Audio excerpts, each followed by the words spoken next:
Queridos irmãos, queridas irmãs, então esse vídeo número 122 agora, a Gênesis capítulo 3, ou terceiro, né? Destruição dos seres vivos uns pelos outros. Então aqui nós já esclarecemos que essa destruição dos seres vivos uns pelos outros, ela se dá de ambas as formas, de diversas formas, né? Não é só o ser humano que mata os animais para se alimentar, né? Para comer a tua carne. Existe também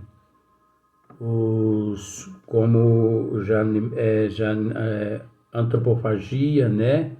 Que é o canibalismo, e também o predatismo, né, que é a morte entre os animais, porque os animais também, eles matam o outro animal para poder se alimentar.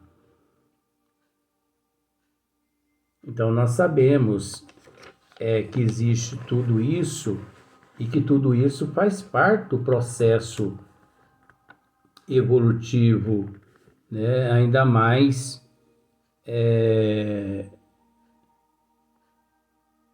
no nosso nível. E no mundo de provas e expiações, faz parte da evolução do ser, né?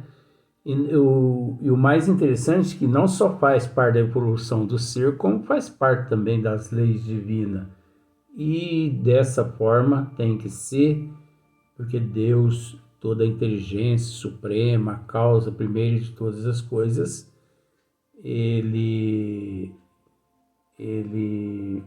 Deus sabe o que faz, né? Então, olha só para você ver. Que importa, pois, que o espírito mude mais ou menos frequentemente de envoltório?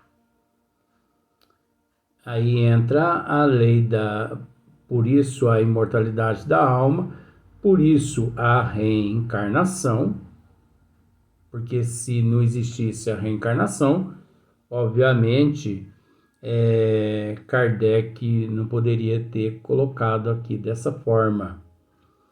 Então, não deixa, por isso, de ser espírito. É precisamente como se um homem mudasse 100 vezes no ano as suas vestes. Não deixaria, por isso, de ser homem. Então, olha só para você ver.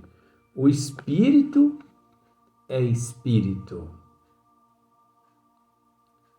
O corpo é corpo, né?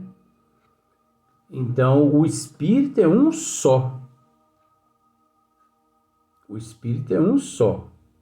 Então, como estávamos tratando no vídeo anterior, nós não temos conhecimento, e sim os benfeitores espirituais, eles possuem esse conhecimento.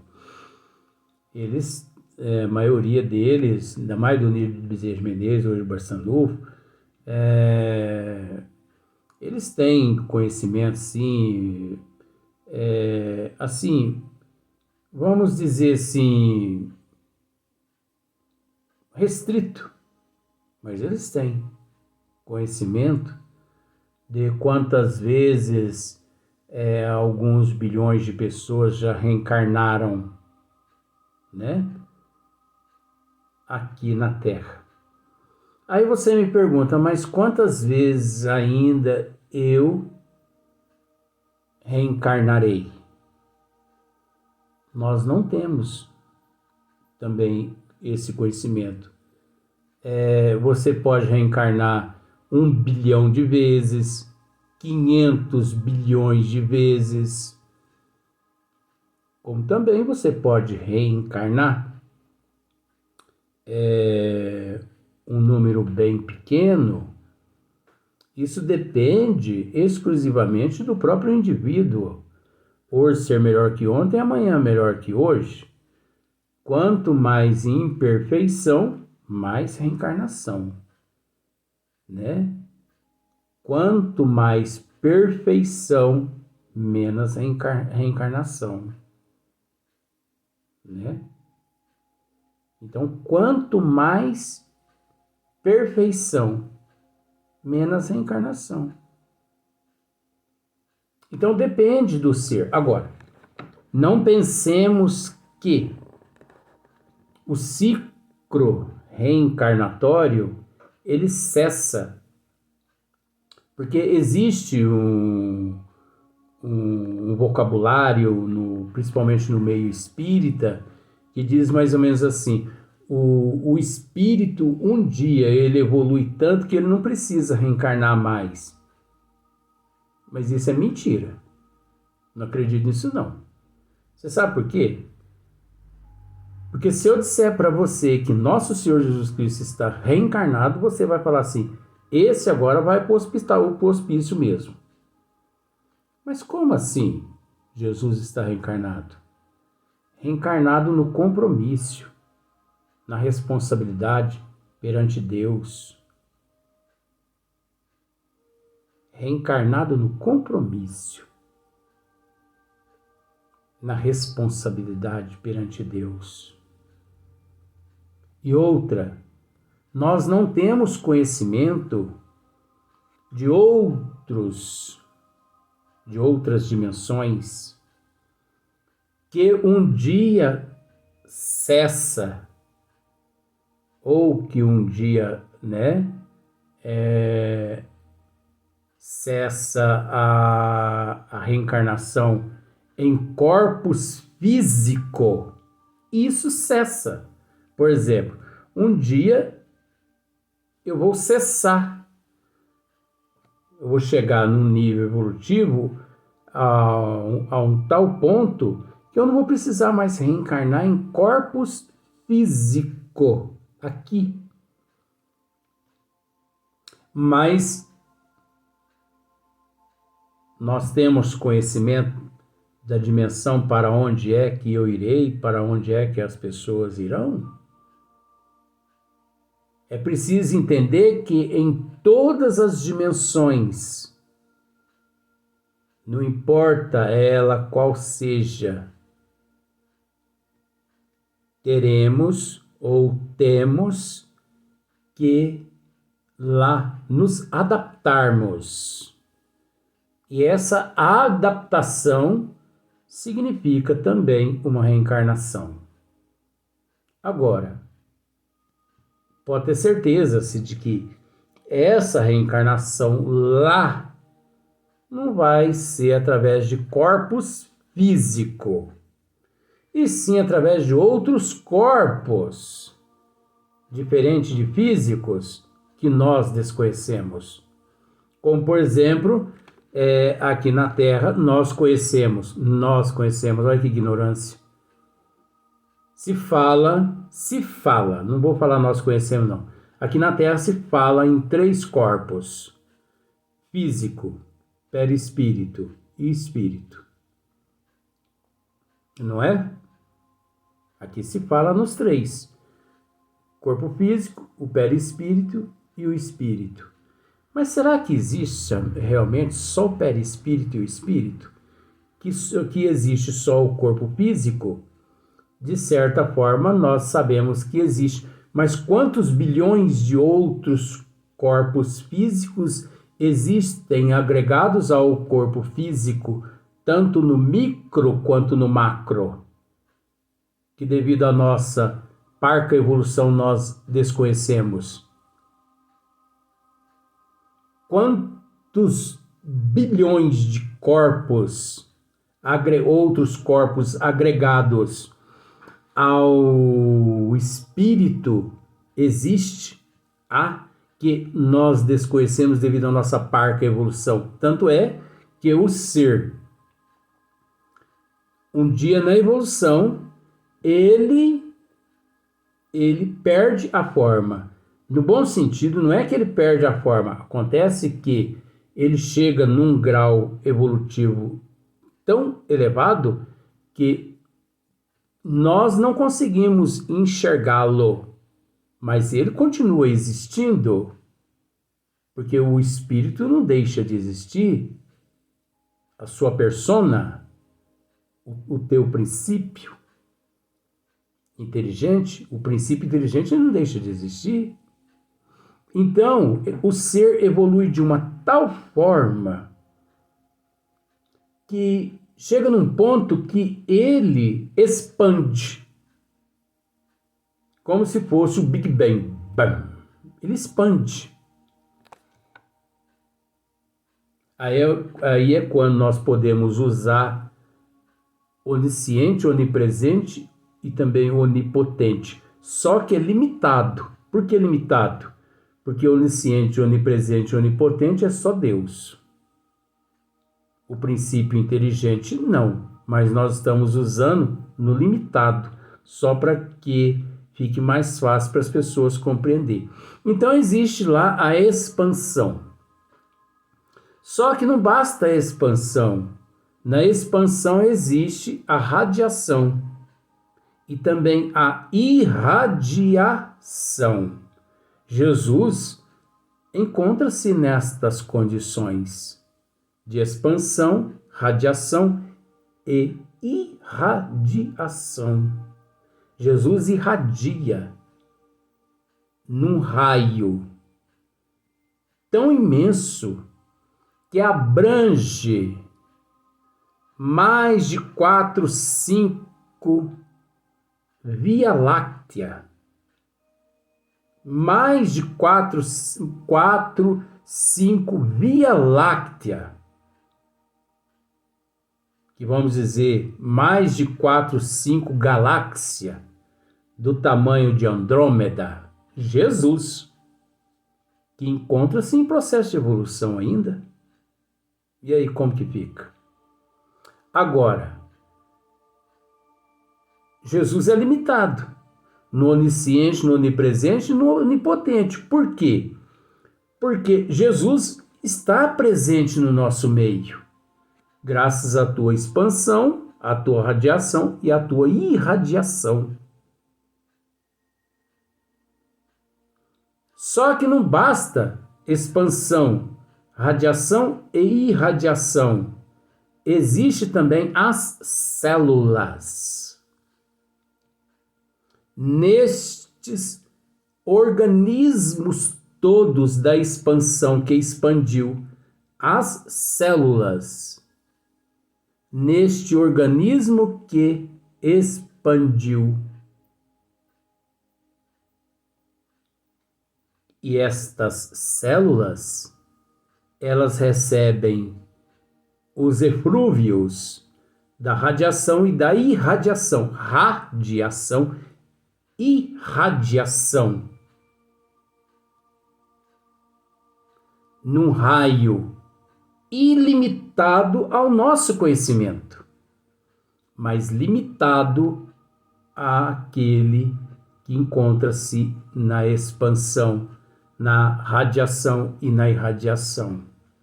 Então, quantos bilhões de células existem num corpo em expansão? É um número inimaginável. Nós não temos conhecimento. Só quem tem conhecimento é Deus e o próprio ser, acredito que sim, envolvido nesta expansão. Paulo não nos disse isso com relação a Deus? Nele nos movemos, nele existimos. Então nós podemos dizer também com relação a Jesus, nele, em Jesus, nós nos movemos. Nele, em Jesus, nós existimos. Porque Jesus é o nosso guia. Jesus é o modelo qual todos nós devemos seguir. É o modelo que nós devemos seguir. O Pai nos confiou a Ele. Jesus é o nosso irmão maior. Então, tudo que aconteceu e que acontece com Cristo em matéria de evolução, nós também vamos passar por tudo pelo que o Cristo passou e nós vamos chegar onde hoje ele se encontra. Só que quando nós chegarmos onde hoje ele se encontra, ele vai estar uma distância enorme de nós, porque ele não vai estacionar, ficar sentado embaixo de uma sombra, tomando água de coco, esperando a gente chegar até ele, nesse sentido. Não, ele evolui incessantemente. Você acha que o Dr. Bezerra de Menezes ou Eurico Barçanufo, eu cito muito os dois devido à intimidade, com todo respeito. Você acha que esses dois seres, na parte espiritual, eles estão assim, sentados numa biblioteca, né, lendo livros, aqueles livros empoeirados, cheios de fungo, de bactéria? Esses seres não precisam disso mais não, gente. Às vezes eu acabo até sendo besta do jeito que eu trato aqui, mas não é, né? É preciso ser desse jeito aqui, porque as pessoas parece que entendem melhor, né? Agora, quando a gente coloca uma gravata aqui no pescoço e fica no microfone e parecendo um robô, o assunto fica robótico, fica parecendo aqueles médicos do SUS. Eu tenho alguns espíritos aqui que faz parte do SUS. É Vó Leontina, é Fernando. Eu já disse pro Cássio, falei, Cássio, nada de SUS, hein? Hora que for concedida a você a oportunidade de você fazer alguns vídeos, nada de SUS, hein? Não vai copiar a Vó e Fernando não, porque eu tiro você da lista. Mas é brincadeira, viu, gente? Eu não falei isso nada pro Cássio, não. Cada um tem sua forma de trabalhar, tem seu sistema. Isso faz parte da personalidade do ser. Eu sou assim. É aquilo que eu já disse para muitas pessoas. Nasci assim. Sou assim. Eu não sei se eu digo a outra frase. Bom, eu nasci assim. Eu não posso dizer que eu continuo assim, não. Eu nasci assim, mas eu não sou assim. E eu não vou morrer assim. Ai, Jesus, esconde nosso Senhor Jesus Cristo. Pelo menos esconde o menino Jesus. Porque senão ele vai perder o pescocinho, coitadinho. Porque olha que eu acabei de dizer. Nasci assim. Já melhorei um pouco. E vou melhorar um pouco mais. Ai, que dor no coração ter que dizer isso. Porque antes eu dizia assim, né? Nasci assim, sou assim, vou morrer assim. Isso é coisa de ignorante. Então, o que está resolvendo a encarnação? Nós nascemos assim. Nós estamos aqui para nos melhorar. E para retornar à pátria espiritual melhor que quando aqui nós chegamos. A doutrina dos espíritos assim nos ensina. Ela não nos ensina. Nasci assim, sou assim, vou morrer assim. Então, não adiantou nada você estudar a doutrina dos espíritos, né? Então, não deixa, por isso de ser espírito, é precisamente como se um homem mudasse 100 vezes no ano as suas vestes. Não deixaria por isso de ser homem. Quer dizer, não deixaria, né? Você pode reencarnar, então muda só, como já dissemos, o estado, né? Masculino, feminino, feminino, masculino. Então, uma hora você vai nascer numa posição social melhor, outra mais precária, né? Você vai passar pela aprovação, pela expiação, pela prova, por exemplo, da beleza, assim, da não beleza, né? Olha, gente, o espírito, ele passa por tudo. Ele tem que passar por tudo para poder evoluir.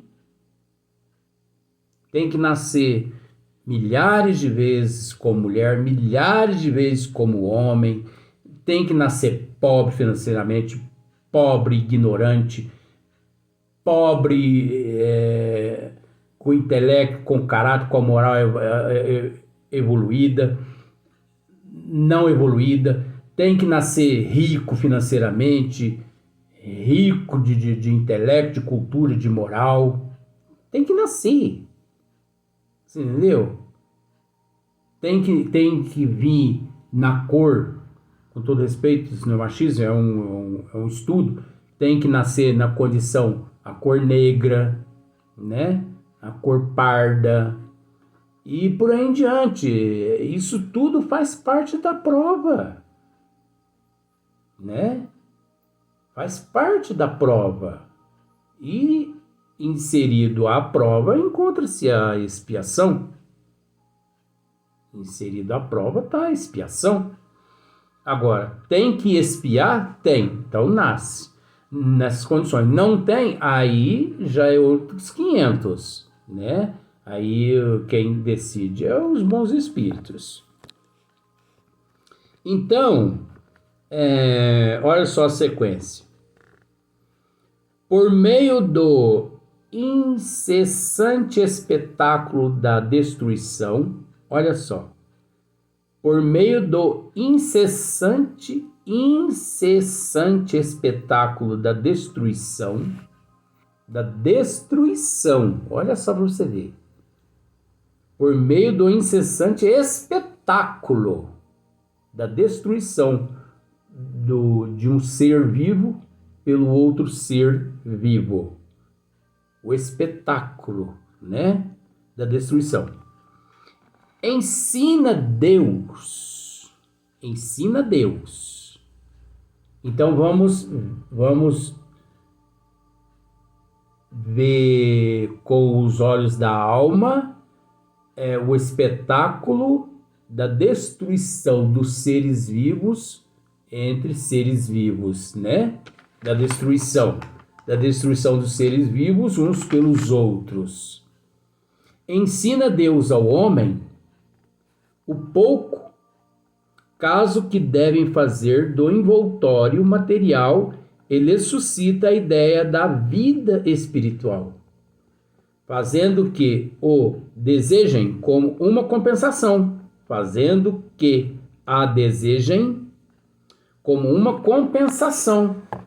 Objetar-se-á, não podia Deus chegar ao mesmo resultado por outro meio. Tá vendo? Não podia chegar-se ao mesmo resultado por outro meio. Sem constranger os seres vivos a se entredestruírem. Aí já na interrogação. Constranger os seres vivos a entredestruírem? Desde que na sua obra tudo é sabedoria, devemos supor que esta não existirá mais num ponto do que noutro. Se não o compreendemos assim, devemos atribuí-lo à nossa falta de adiantamento. Se nós não compreendemos assim, devemos atribuir tudo isso, essa não compreensão, a nossa falta de adiantamento. Contudo, podemos tentar a pesquisa da razão do que nos pareça defeituoso, tomando por bússola esse princípio, ou melhor, por bússola este princípio. Deus há de ser infinitamente justo e sábio. Tomando por esse princípio, Deus há de ser infinitamente justo e sábio. Procuremos, portanto, em tudo a sua justiça e a sua sabedoria, e curvemo-nos diante do que ultrapasse o nosso entendimento. Então, se ultrapassa o nosso entendimento, não temos compreensão por falta de sabedoria, por falta de conhecimento. Então, desde o momento em que você reconhece Deus há de ser infinitamente justo e sábio? Então, procuremos, portanto, em tudo a sua justiça e a sua sabedoria, e curvemo-nos diante do que ultrapasse o nosso entendimento. Não compreendemos? Não. Mas, pelo menos, reconhecemos que Deus há de ser infinitamente justo e sábio. E pelo fato de ser justo e sábio, nada foge aos desígnios dele. Nada foge aos desígnios dele. Se tudo que existe é obra dele, nada foge aos desígnios dele, e se algo nós não compreendemos, não é porque ele errou ou erra, porque Deus nunca errou, porque ele é o soberano. Você entendeu? Nós é que somos pobres de espírito e que não conseguimos entender os desígnios de tua lei. Porque ele é soberanamente bom, perfeito e justo, infinitamente justo e sábio. Vamos para o próximo vídeo, mas vamos dar sequência no assunto, né?